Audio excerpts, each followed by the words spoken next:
What's up, family? Welcome back to another valuable video.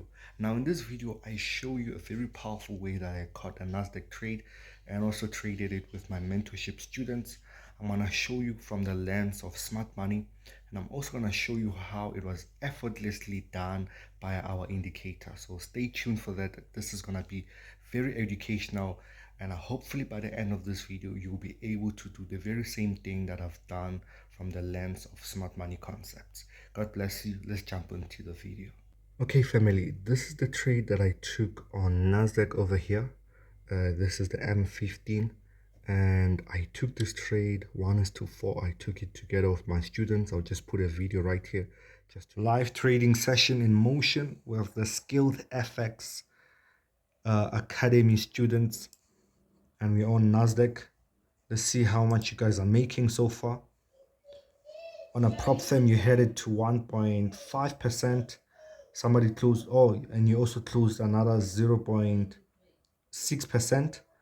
The brother was making $40 when it was just below the line. How much are you on now? Okay, this is absolutely beautiful, guys. Absolutely beautiful. Okay, and there's a lot of complex things that happened here that I'm going to break down for you just in a few minutes. Now, I just want to go quickly to our indicator here. This trade is still running. And as you can see, this is the entry that it gave us. Again, there are conditions to trading this indicator. We don't just take any trade. Firstly, we traded within the New York session, and of course that's where the buy came in. We also obey this trend guider over here, this yellow trend guider. As a candle closes above it, again, that is where we're buying, and hence I'm still holding. Now this is a false signal that comes in. I never trade against this yellow line, and as you can see, this false signals comes in just to sort of confuse. But again, I wouldn't call it a false signal. It will be mainly just a short move that wouldn't be worth any pips. It will just be covering spread and loss. So rather, a user waits for this moving average and then takes a trade according to the moving average. So this is the buy that was effortlessly given by this system. And of course, this is also what we caught in the Discord group, where everybody is part of that who bought the system. I did send up the setup, so they got it. Now let's go into the chart, and I'm gonna break it down smoothly. You can follow along even if you're a beginner or intermediate trader. You can follow along exactly how I did it. Now, to show you this awesome trade that we took over here, again, this was almost a 1:5, 1:4 actually, and it's still running as I showed you on my MetaTrader. Now we also, as I mentioned, we did take this trade with the mentorship students, which was done through smart money technical analysis strictly. So that is actually what I want to teach, to show you how you can also get this trades on your end. Now, as you can see, it's a beautiful trade. How did we get this during New York session? Firstly, we are on the daily time frame.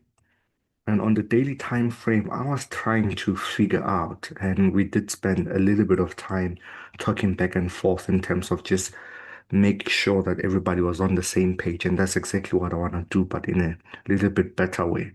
So we're seeing this previous candlestick had closed as a dragonfly doji candlestick, and it's a neutral candlestick.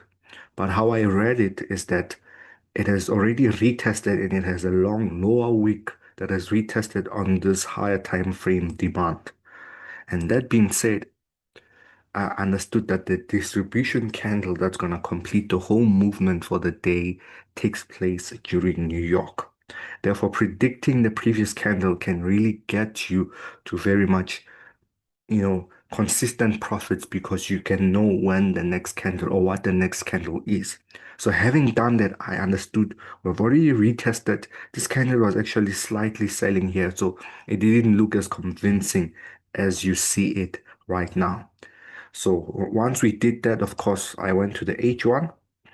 Now to the H1 is just spotting structure, what structure did over here. You can see this highlighted, but if I can just draw for you over here, I was just trying merely just to read structure. We could find out, okay, this was the previous lower low that was broken. This is the retest that took place. And of course, I can see these highs that the market had imprinted. In fact, we did use these highs as our break even, or rather taking partials and then breaking even. And I could see a nice formation that took place once I went here. I could see that we have a nice fair value gap that the market did, and I can see that that market actually obeyed it. But not just that, if we go to the lower time frame like your M15, we can see that it actually used a nice, um, demand area over here. There we go. It used a nice, very much good demand area. On the demand area, I would only trade like this because there's a higher time frame demand that I see. Even though I don't have a change of character, of which that's always what I try to aim for. But given this, then I was able to say, okay, I'm confident about this trade, even though the market conditions, I wouldn't preferably trade this. Now, keep in mind, we did highlight this highs over here, as you can see, and this highs where we wanted to take partials as soon as we shot up into profits.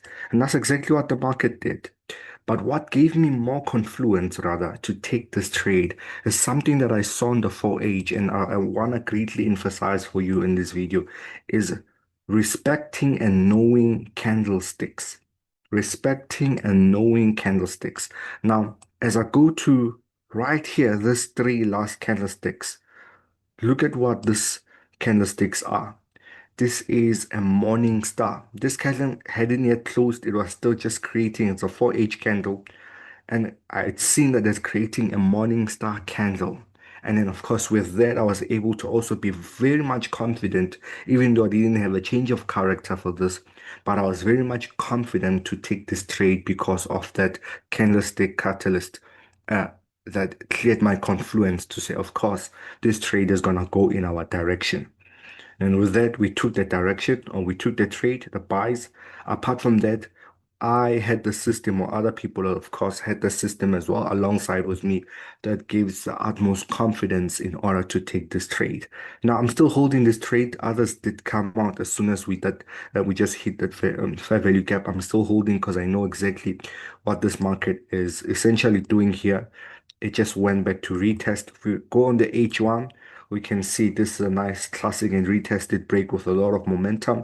Come back to the previous higher highs that it broke, and you're now just buying along, aiming for those highs over there. So that's exactly what's happening now here, is that we are aiming for those highs. Possibly in New York, it'll try to retest and then buy again, aiming for that supply. Even though the supply is going to be broken through today, or possibly if it holds, then it's gonna create a nice spinning top candle, a bullish spinning top candle on the daily time frame. So again, guys, this is just simplified.